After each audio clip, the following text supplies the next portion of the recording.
ॐ नमो भगवते वासुदेवाय।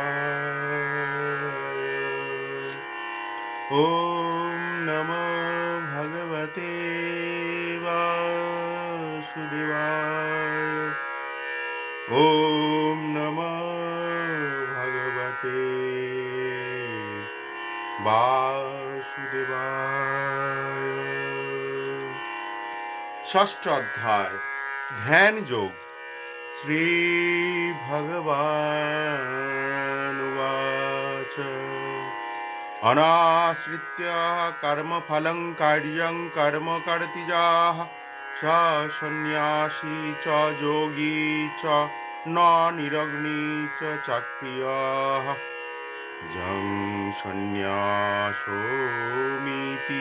প্রাহুর্যোগং তং বৃদ্ধি পাণ্ডবা ন যস্য সন্ন্যস্ত সংকল্প যোগী ভবতি কশ্চন আরুরুক্ষ মুনের যোগং কর্ম কারণমুচ্যতে যোগারূঢ়স্য তস্যৈব সমঃ কারণমুচ্যতে যদা হি ইন্দ্রিয়ার্থেষু न कर्मष्वनुसज्जते सर्वसंकल्प सन्न्यासी योगारूढस्तदुच्यते उद्धरेदात्मनात्मानं नात्मन्नमवसादयेत् आत्मैव यात्मनो बन्धुरात्मैव रिपुरात्मनः बन्धुरात्मनात्मनस्तस्य येनात्मैवात्मना जितः अनात्मन्नस्त्वशत्रुत्वे वर्तेत्तत्रैव शत्रुवत् जितात्मानः प्रशान्तस्य परमात्मा समाहितः शीतोष्णसुखदुःखेषु सुखेषु तथा मानापमानयो ज्ञानविज्ञानतीर्थात्मा कुटस्थ विजितेन्द्रियाः युक्तो इत्युच्यते योगी समलाष्टस्नो काञ्चनाः सुहृन्नितर्जुदासीनामध्यस्तद्वेषु बन्धुषु साधुष्वपि च पापेषु समबुद्धिर्विशिष्यते योगी युञ्जितो सततमात्मनं रहसि स्थितः एकाकी जतचित्तमात्मा निराशीरपरिग्रहः शुचौ देशे प्रतिष्ठ्याप्य स्थिरमानसमात्मनः नातुच्छ्रितं नातिनीचं चैलाजिन कुशोत्तरं तत्रैकाग्रं मनकृत्य जतचित्तेन्द्रियक्रियाः उपविश्य शनै युञ्जात् योगमात्मविशुद्धये समं कायो शिरोग्रीवं धारयन्नचलं स्थिरम् संस्प्रेक्ष्य नासिकाग्रं स्वं दिशश्चानवलोकयान् प्रशान्तात्मना विगतविब्रह्मचारी व्रते स्थिताः मनःसंयममच्चित्तयुक्तो आशितमत्पराः युञ्जुन्नेवं सदात्मानं योगी नियतमानसः शान्तिनिर्वापरोमां मत्संस्थामधिगच्छति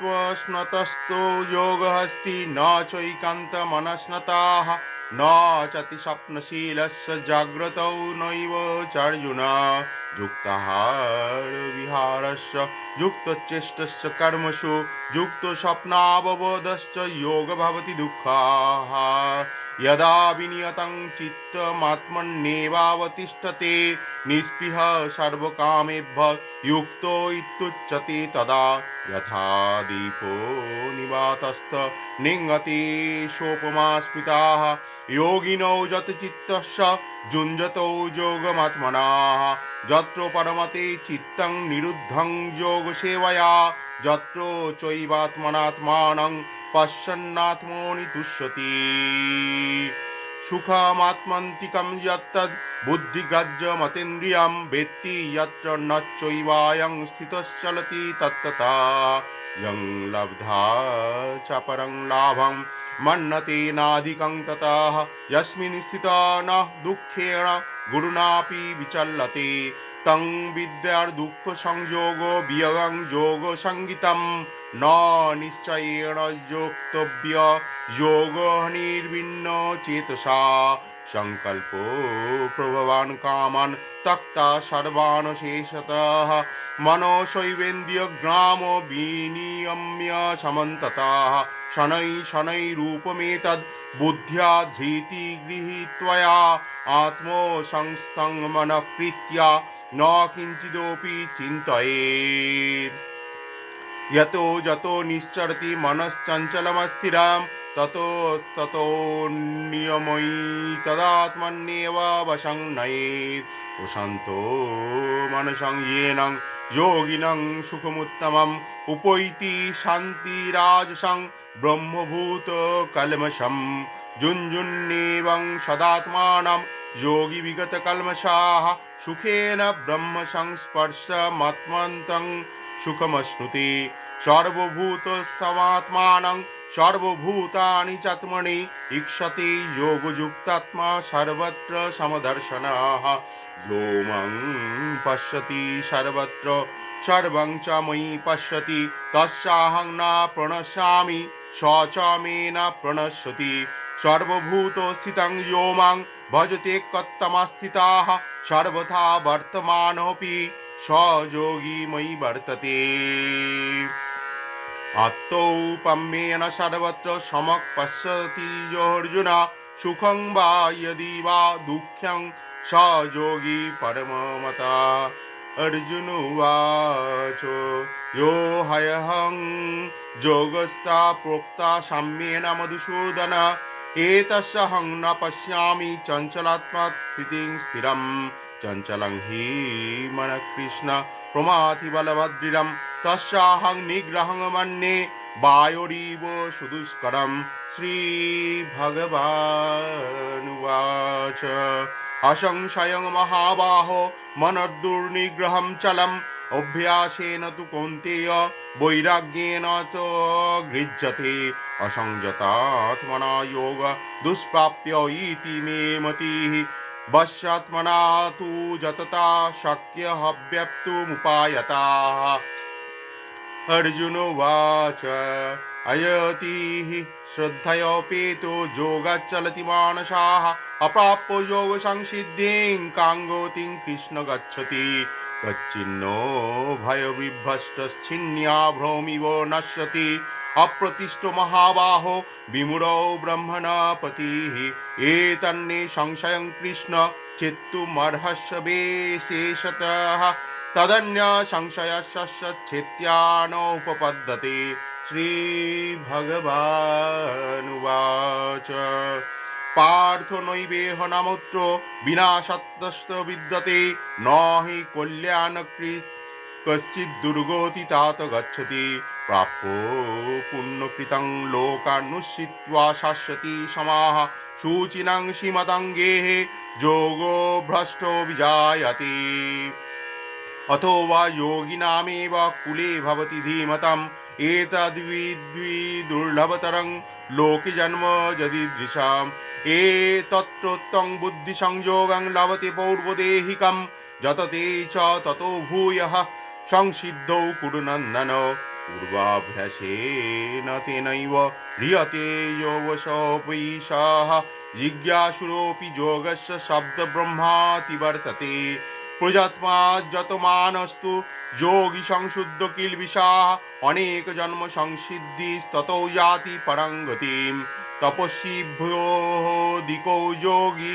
ज्ञानिभ्योऽपि मतोऽधिकाः कर्मिभ्यश्चाधिको योगी तस्माद् योगी भवार्जुन योगिनामपि सर्वेषां मद्गतेनान्तरात्मना शुद्धवान् भजते यो मां स मे युक्तो तमो मताः इति श्रीमद्भगवद्गीतासु उपनिषत्सु ब्रह्मविद्यायां योगशास्त्रे श्रीकृष्णार्जुन संवादे ध्यानयोगो नाम षष्ठोऽध्याय समाप्तम्।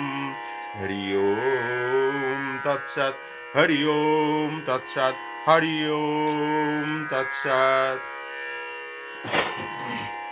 আমরা এখানে দেখি তাহলে ভগবান কি বলেছেন।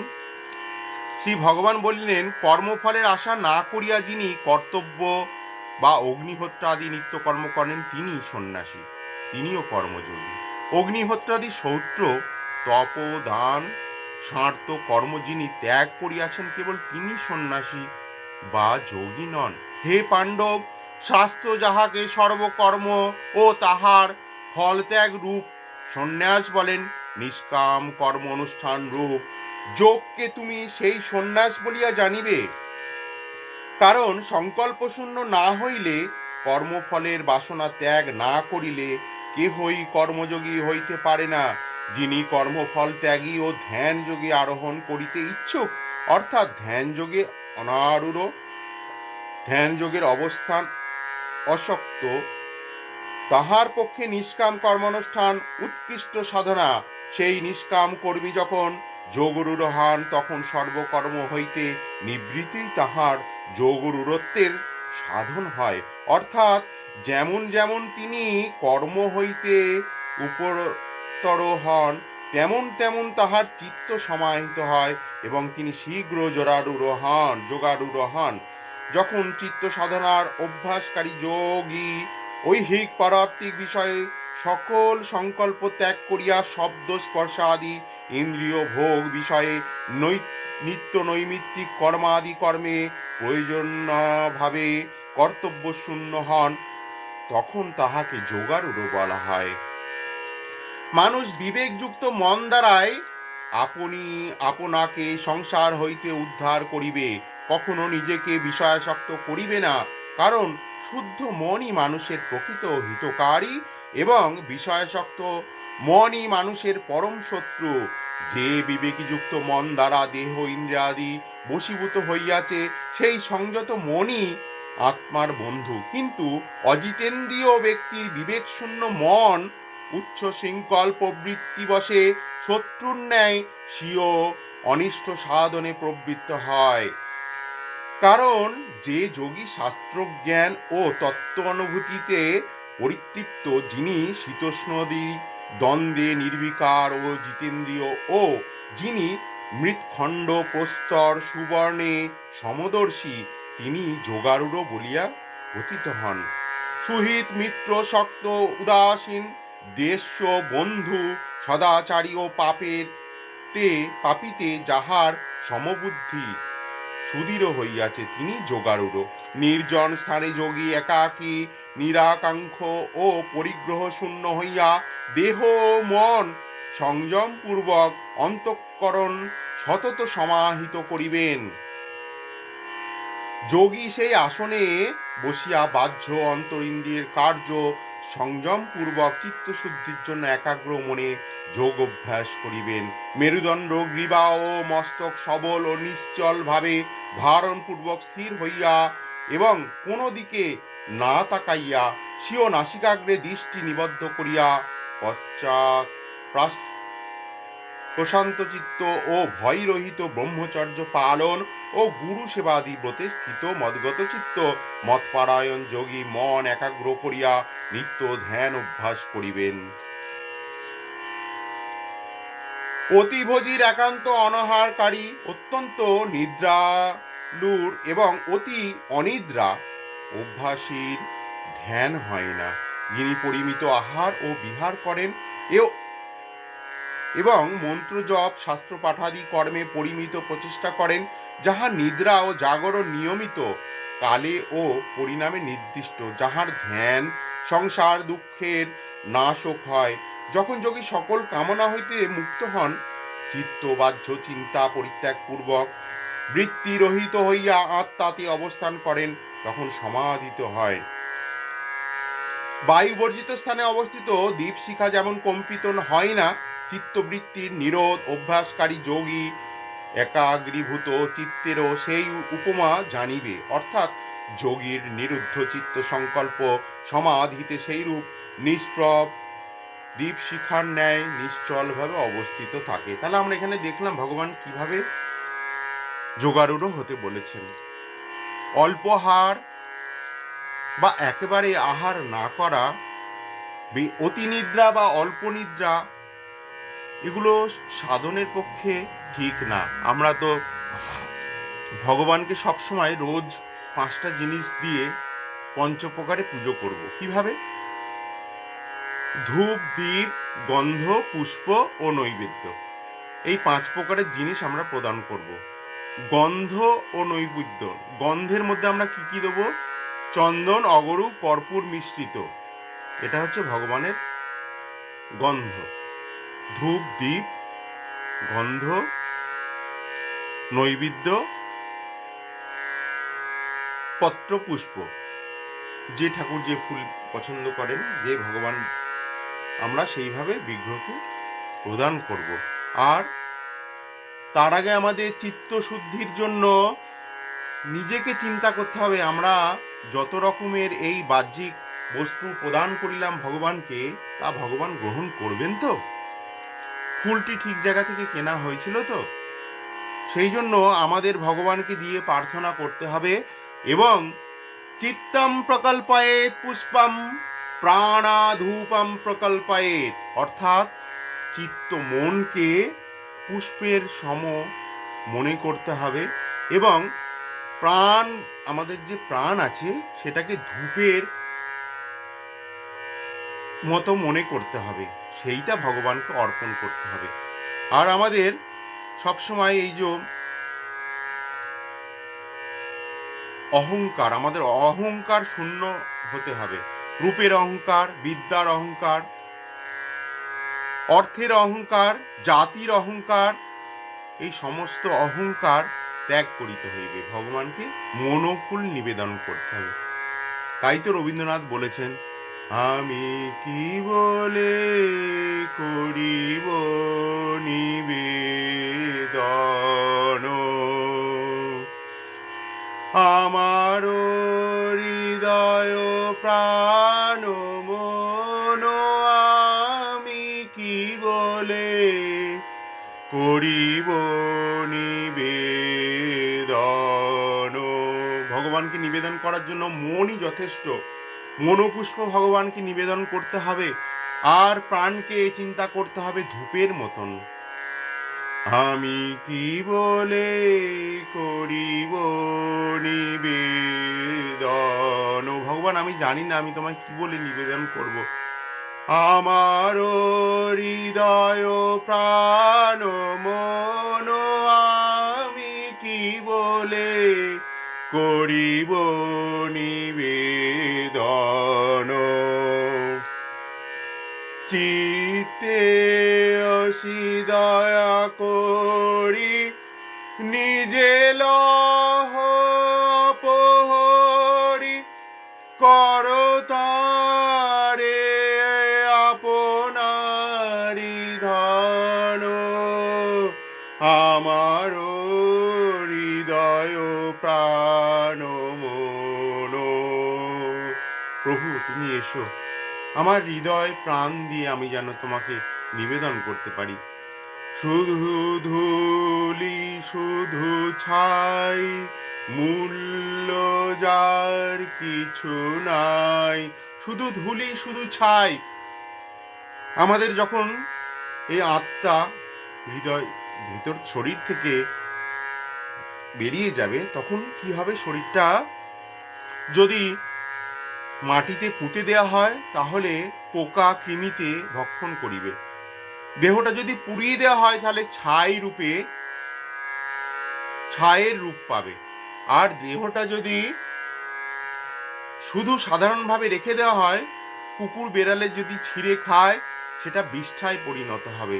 তাহলে আমাদের হৃদয়, শরীর তখনই ধন্য হবে যদি তোমার একটু পরশ পায়। হে প্রভু, শুধু ধুলি, শুধু ছাই, মূল্য যার কিছু নাই, মূল্য তার কর সমর্পণ, পরশে তব পরশ রতন, মূল্য তারে কর সমর্পণ।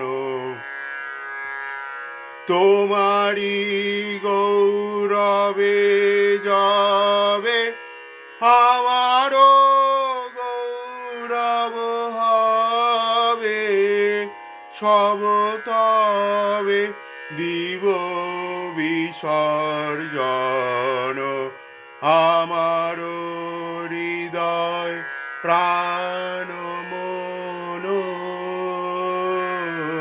আমি কি বলে করিব নিবেদন।